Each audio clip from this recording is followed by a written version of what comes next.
હત્યાની અતિ ક્રૂર અને કંપારી છોડાવતી ઘટના અમેરિકામાં બની, જ્યાં ભારતીય મૂળના એક વ્યક્તિનું માથું ધડથી અલગ કરીને હત્યા કરી દેવાઈ. અમેરિકાના ડલાસમાં એક મોટેલમાં હત્યાનો અતિ ભયંકર આ બનાવ બન્યો. મળતી માહિતી પ્રમાણે ભારતીય મૂળના ચંદ્રમૌલી નાગમલૈયાની તેના જ દીકરા અને પત્ની સામે માથું કાપીને હત્યા કરાઈ.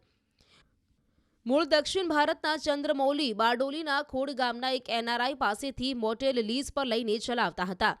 બુધવારે મોટેલમાં રહેતા યોર્ડાનીસ કાબોસ માર્ટિનેઝે કોઈ બાબતને લઈને ચંદ્રમૌલી સાથે માથાકૂટ કરી. બાદમાં યોર્ડાનીસ એટલો ઉગ્ર બની ગયો કે ધારદાર હથિયાર લઈને ચંદ્રમૌલી પર તૂટી પડ્યો.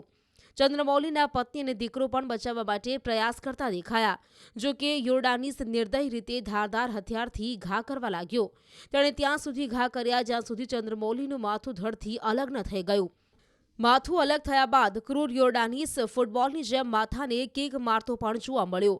બાદમાં માથું ઉઠાવીને ત્યાંથી દૂર જતો પણ જોવા મળ્યો. બાદમાં આરોપીની ધરપકડ પણ કરાઈ છે.